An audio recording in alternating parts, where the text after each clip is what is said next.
and you are listening to Happy Monday, everyone, and you're listening to the AZ Wildcats podcast. I'm joined by my guy, Brody Dryden.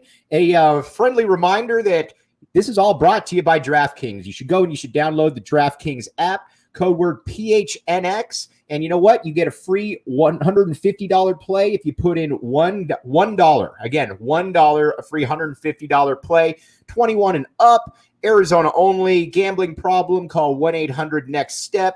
New customers only. Minimum $5 deposit and $1 wager. Eligibility restrictions do apply. See DraftKings.com/sportsbook for more details. All right, joined by Mr. Brody Dryden here, who's going to be talking a little bit about the view on the campus about Arizona. But Brody, first of all, just kind of give people a little bit of an update. Who is Mr. Brody Dryden right now, besides being 6'7"? Yeah, well, Mike, obviously, we've worked together at 1290 for now. I was looking, Mike, it's been over 2 years. It's been almost 2.5 years since I was brought on out at 1290, which it feels like yesterday. And right now I'm hosting the pregame show for the IMG side of the U of A football broadcast. So that's kind of what I'm up to broadcasting wise. Just graduated in May from the U of A. So I guess you could say I'm still relevant enough on campus, at least to be have some expertise on what's going on Zona Zoo wise and stuff. But apart from that, Mike, I'm just happy to be here with you. So all right, I'm happy to be here as well. And you know what? We generally don't get to graphics until a little bit later on. But you know what? I'm going to get first. We're going to lead with the stat of the game because I got two for you. All right. Arizona football outgained Oregon by almost 50 yards in that game against the Ducks up in Autzen Stadium. And, oh, by the way, they also threw 5 interceptions in the process. But you know what, Brody? This is going to be the first time I think that we're ever going to lead with a Arizona loss of 21-plus points and a 5-pick game and be, let's be honest, enthused by what we saw out there. Yeah, no, you're exactly right, Mike. And I feel like going into the game, you kind of hate to think it, but you see some, pregame tweets and, talk about Arizona against Oregon, kind of the buzz on social media, and the expectation was far from a win going into Eugene, but it was just kind of a hope that it wouldn't be a blowout, and maybe if it wasn't or if it would be a blowout, it wouldn't be that way going into the second half. So the fact that Arizona was so competitive, and despite, the big turnover margin, even through the first 3 quarters, the Wildcats hung in there. And I think I saw that in 3 of Arizona's first 4 games now, they have outgained their opponents despite losing. So obviously everyone wants to win, but when the expectations for most people were realistic going against the number 3 team in the nation, a team that beat Ohio State a couple weeks prior. I think it was just about as good of those first 3 quarters that you could ask for. Everybody's beating up Jordan McLeod, and I want to get your take because, again, you're on campus. You see, Jordan McLeod. You got a little bit of the vibe and feel for the program. Everybody's beating up Jordan McLeod right now for his 5 interceptions. I don't really care about that. And again, yes, you shouldn't throw 5 interceptions. I get that. But Brody, the difference to me is that unlike with the other quarterbacks, and this isn't meant to bash Cruz, not meant to bash Plummer, every time Arizona had the football, I had a feeling that they were going to move up and down the field. Again, bad picks, I get that, but you felt like Arizona was moving the football right there and that they could continue to move the ball throughout the game. And let's be honest, they did move the ball throughout the game.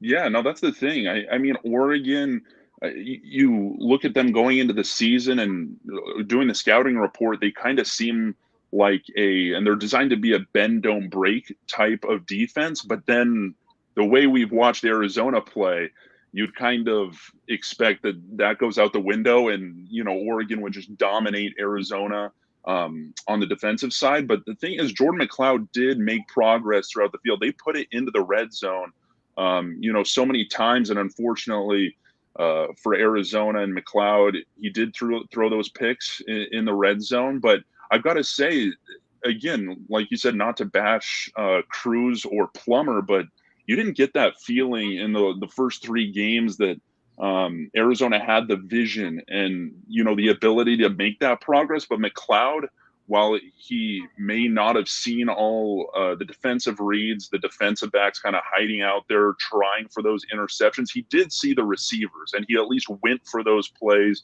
And as we saw, made some really big ones in those first three quarters. Yeah, Bob just YouTube messaged us, and he said that he thinks Anthony Brown, the Oregon quarterback's a little bit below average. My point more so is this. If you watch the game, actually, and you didn't know who was who, I came away thinking that Anthony Brown was not really any better than Jordan McLeod. Sure, he didn't make the turnovers, but he also didn't have the big splash plays throughout the game that Jordan McLeod did. Yeah, no, exactly. And Jordan McLeod, that was one thing. I was covering spring practice, in the I guess my final semester at the U of A, not that long ago, and seeing kind of the first steps of the Jed Fish era. And it was before Jordan McLeod got on campus. And we saw Will Plummer and Gunnar Cruz taking kind of the team 1 and team 2 reps. But then there was this anticipation, like, Will Plummer, we've seen him in an Arizona uniform in a starting role before, but not necessarily full-time starting. And Gunnar Cruz was kind of a question mark because he hadn't had that experience. But Jordan McLeod was a guy that a lot of people had some anticipation about him because he had so much experience down in South Florida. He played a full season for them, put up some great statistics. And I think that's the difference maker with him, even though, again, you don't want 5 interceptions. That's a glaring number. But you could tell out there he has a poise, he has a confidence about him that maybe you get him in there against a defense that isn't the number 3 ranked team in the entire nation. The interception numbers go down. And, I think that experience does kind of put him in, it could put him in, the caliber as one of the better Pac-12 South quarterbacks, come maybe next year or later in the year, if he gets a little bit more opportunity. Do you get the sense that the team rallies to him a little bit more? Watching the game, and even when he threw an interception, it seemed that guys would come up to him and he would either pat them on the back, they would pat him on the back, but there was never a sense of, your head was down, oh, what's going on here? It was always moving on to the next. And I think that McLeod, at least from from a person who's not on the sideline, it looked like he has a command and a respect of the team that you don't always see when you're looking at a guy who it's his first year on campus, literally his first couple months on campus. Yeah, no, that's the thing. I feel like there is something about Jordan McLeod, as you like to say, Mike. He seems like a leader of men, a true leader of men out there, and that's a lot that has to do with it because, you look at other positions, and this is just fact that you don't need necessarily your right guard or your right tackle to be the leader of men and the most confidence in the world to be effective out there. But you do need that from your quarterback. You need a guy that has respect in the locker room, that guys want to follow out on the field, that you have the confidence in the guy lining up under center that he's actually going to make the right decision. He's the best guy for the job. And I did get that feeling out there. And I think without that feeling, Arizona wouldn't have put up as great of an effort as they did. And again, it's a mutual thing because despite McLeod throwing 5 picks and a few in the red zone, it's kind of like no one gave up. You kind of expect maybe on paper, man, the quarterback's throwing a ton of interceptions, whatever, but you could tell the receivers, the running backs, everyone on Arizona's side of the ball was kind of like, hey, keep your head up, keep at it, and we're still behind you. And that takes a lot. So Scott Schlittenhart, one of my favorite people, he put he just commented and he said that he was surprised that Arizona was able to move the ball with how vanilla it is. I'm going to stick up for the staff here a little bit though, because Scott and Brody, I think you got to remember too that this was a guy. Now maybe it was a misevaluation, maybe it wasn't, but this was also a guy who wasn't able to get most of these first string reps. I mean, throughout camp, he was always running third. Whether it was Will Plummer or Gunnar Cruz, these were guys that were going to be getting 70, 75, 80% of all the snaps here. So now that you've got a bye week, and I'm just guessing here, but now that you got a bye week, guys, I think you're going to see probably a more expanded playbook because McLeod's going to have 12, 13 days to be able to get some of this under his belt. And I think you're going to see a little bit of a different performance out there. Yeah, and that's going to be a huge step forward for him because I think, like I mentioned, he wasn't there for spring ball. So Gunnar Cruz transferred immediately from Washington State. Will Plummer's been with the program for a couple of years now. So based on that, you kind of don't blame Jed Fish, Brennan Carroll, and Arizona staff for going with those guys because they're familiar with the playbook. They were around for spring camp, yet familiar with the team. They might think, hey, the rest of the team has more confidence in these guys because they've been around, but that's not always the case. And so even though McLeod was a later arrival than Cruz and Plummer, I think that experience has a lot more to do with things than people say, because you could just tell how he conducts himself out there, that it's a real difference maker. I think Jed Fish is looking at it right now, and he's thinking to himself, you know what, the best way to back the A going forward is going to be able to have Jordan McLeod under center. Now, I got something for you, Brody. I made a little bit of coin this week off of DraftKings right there. Are you in any of it? Are you in any of these free plays? I definitely have used the PHNX code to get my good free plays. Get my free plays in there. I haven't used them all because the thing is, I've been trying to listen more to all the PHNX content because you guys are so plugged in with the betting, but I'm just not an expert or anything. But I do try my best, and I've been keeping an eye on things. Well, so here's the key. I think when it comes to DraftKings and looking to get money, and that $1 free wager for $150, here's the key. Go with what Mike Luke says on his pick against the U of A, but then go in the opposite direction, because so far I've been wrong on both, even though I felt good. I did make some money though off the NFL yesterday, and it feels great. It gives you a reason to kind of watch the game. And again, I'm not a guy that's ever going to be putting down big coin or anything. Well, I mean, because you can look at my background right here. But at the same time, though, it's also something that's fun because it allows you to have a little bit of skin in the game. And you know what? If you're sacrificing $1 to get $150, it's worth it. So check out DraftKings and put in code word PHNX, and you'll be good to go there. All right, let's talk a little bit around what's going on campus. Let's check the temperature of the Zona Zoo with Brody Dryden. Heat check time, baby. All right, Brody, talk about what is the feeling on campus about the U of A right now and U of A football? Despite Arizona being on this historic losing streak and, morale might be down for the fan base right now, I think the Zona Zoo is in a pretty good place. And we've seen that in the first two games at home, San Diego State and NAU. The Zona Zoo showed out. There's no other way to put it. It was packed in the student section. And that was something coming off a year where no fans were allowed.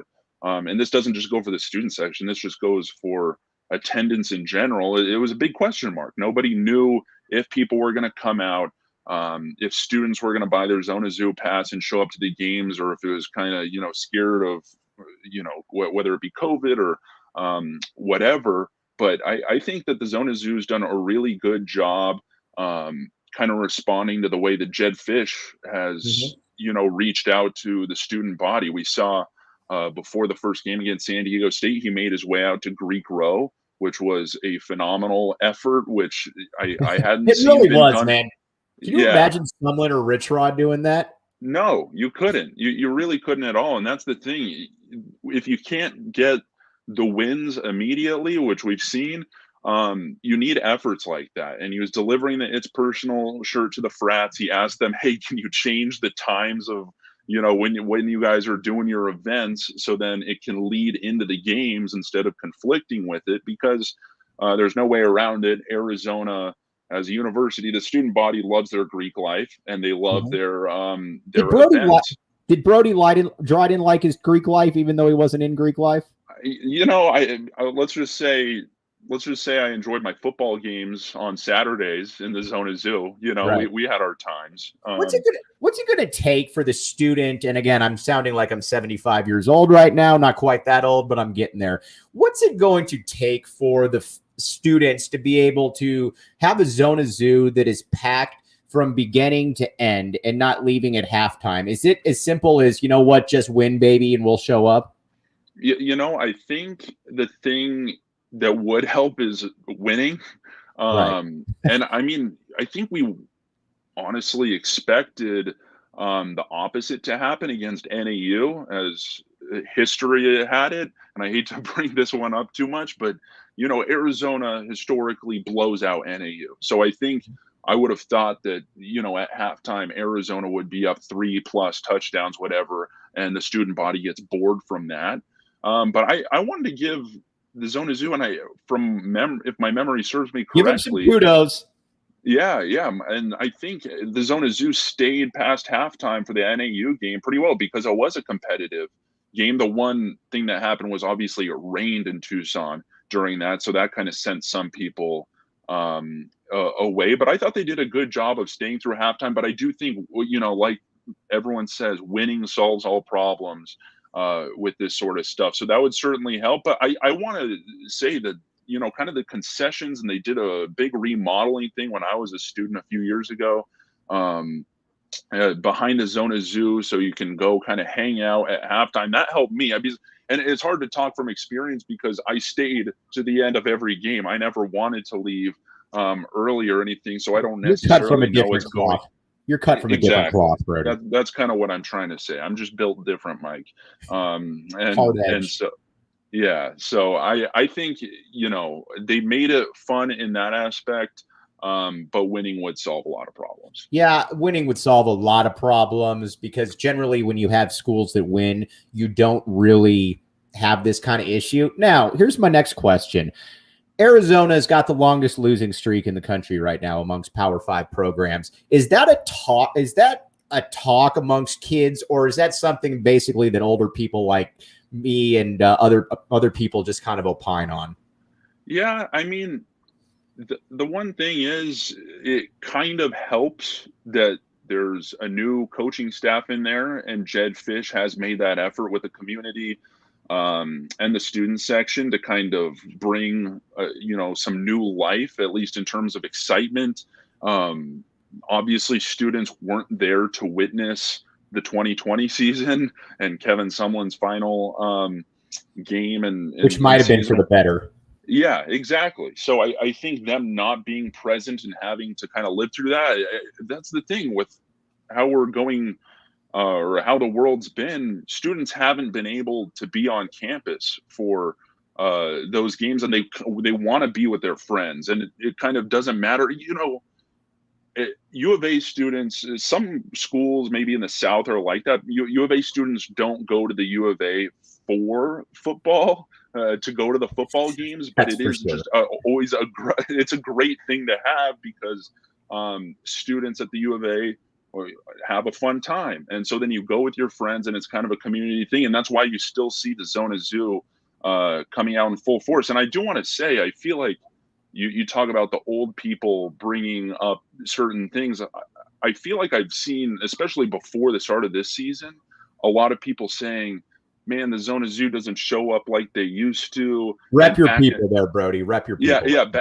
Back in my day, when I was a student at the U of A, we'd never miss a game. But it's like, well, back in your day, it was Desert Swarm or Kelvin Efon on a team that, almost went undefeated in the 90s or whatever. And it's just kind of like, again, broken record type thing. Winning solves all problems. So I don't think you can necessarily blame, a certain swath of students for not necessarily being the most excited. So that does affect some things, but I still think they deserve some props for coming out the way they have in the beginning of the season.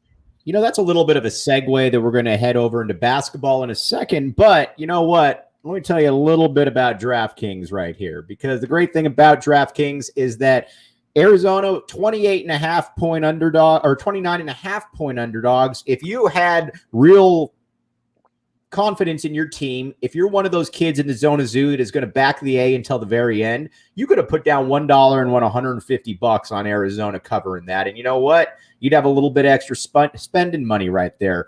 You not just got to put in code word PHNX right there. Bro, say that Mike or Brody sent you, even though I don't know that that's necessarily an option. And you know what? Then you're good to go. $150, $1. You don't have anything that you can lose there, big dog. Yep. Sounds like a good deal to me. Sounds like a good deal. It'll be interesting to see what that line with UCLA is going to be next week. I'm not exactly sure, but I would imagine it'll probably be a couple scores. So if you look on for Arizona to build on that, I think that's probably a pretty good way to put in. Now, Brody mentioned what makes things go in this town, and I'm going to veer a little bit sideways here, but I think you're ready for it. Arizona basketball is what people really care about in this town. You've got a new guy in Tommy Lloyd coming into town right here, a new big dog on campus, and there's a lot of optimism around the program right now, and I think that you got media day coming up on Wednesday. By the way, you going to be there? I think so. Okay. Yeah, everybody's excited to see what's going on. Everybody's excited to kind of see what's going on. It's going to be the first time that fans can be back. You've got a new system in place, and you've got some pretty good talent. So what's the feeling amongst the students on campus about U of A hoops? Is it as spirited as usual? Oh, yeah, for sure. And I think that's one thing about contrasting programs is football not winning right now. But Arizona basketball, kind of the pride of the U of A, coming back, and I think there is a lot of optimism. I mean, returning guys like Ben Mathurin, Azuolas Tubelis. There's these kind of even Kirk Kriisa, Christian Coloco. There's some names that people know. They've been around, and I think that Tommy Lloyd, again, another guy who's bringing a breath of fresh air to McHale and stuff. I think it's very exciting. I'm looking forward to the red and blue game, media day on Wednesday, to just kind of get a little bit of a better look into what Tommy Lloyd can do as a head coach, what the X's and O's are going to look like, because those are some questions that we still need answer. But a lot of exciting names, and like you mentioned, it's what people at the U of A root for most. So it should be exciting. Yeah. I look at this talent. I would just look at the roster right now, and I think nobody should expect a Final Four out of this squad. But generally, when a first-year head coach comes in, you have there's kind of a little bit of a stagnant period where you got to get your own guys in. That's really not the case here, Brody. You've got a guy in Azuolas Tubelis and Ben Mathurin, who we're going to have on the show later in the week. Yeah, wink, wink, wink. Wow. These are guys that are all conference caliber players immediately. These are guys that can play for basically anybody in the country. And you generally don't see that when you have a coaching change immediately, especially a guy in Ben Mathurin, who is probably an NBA guy. Azuolas Tubelis, even if he's not an NBA guy, he's going to be a guy that's going to make a lot of money overseas. That's kind of where we are. So, again, not a Final Four team, but I wouldn't be surprised at all if this team has top 25 expectations under Tommy Lloyd by the end of the year, Brody. Yeah, exactly. And not only just the talent there, but I feel like there is some personality to this team. I think Tommy Lloyd, while he might not be an in-your-face kind of guy like Jed Fish is for football, I think he is a pretty personable guy for Tucson to get to know. And then between Kirk Kriisa, I know the diehards like to follow him on social medias. He's a fun guy to know. And in Christian Coloco, you saw all these guys like handing out pizza before football games, getting tickets sold to the red and blue game. It seems like this team just has a good personality about it, that even if it's not the most impressive win and loss record and finish to a season, it's kind of going to give Tucson, a fun team to rally behind. Yeah, and let's talk a little bit about the point guard position, because when I was growing up, it was point guard you. A little bit before Brody, but still point guard you. You had an assembly line of guys. You had your Damon Stoudemire's, your Mike Bibby's, your Jason Terry's, heck, even before that, your Steve Kerr's. So I say Steve Kerr because your point guard now is going to be named Kerr Kriisa. Now, a couple questions here. What does Arizona need out of him, Brody, in your opinion? Because that's the question that a lot of people have. Do they just need somebody that's going to be able to bring the ball down the court, not be able to pat, or just, keep the ball, not turn it over and make open shots? Or do they need somebody that's going to be a little bit more dynamic? I think how I imagine at least Kerr Kriisa being great for this offense is kind of being more of a passive facilitator, because like we mentioned, there are guys like Ben Mathurin, Azuolas Tubelis that you want scoring, and those are who the plays are going to be designed for. I think Kerr Kriisa, we saw in his freshman season, that was, obviously unfortunately shortened with injury in the NCAA rule and everything. But I think that we saw his ability to make some shots, and he's got a lot of confidence about him, which you like to see. But I do think that you hope that since he will be a primary handler of the ball coming up the court, that he does get those assist numbers up, and he kind of takes on the role more as a facilitator than a shoot first type point guard. But it is nice to know he can.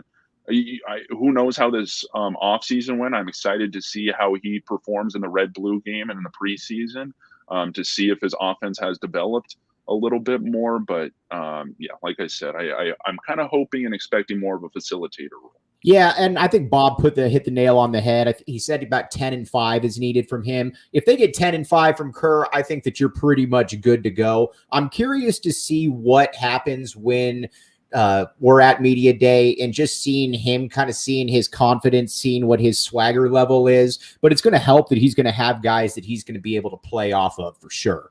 And again, that's something that you generally don't see with a first-year team. I'm also excited to see the style of play.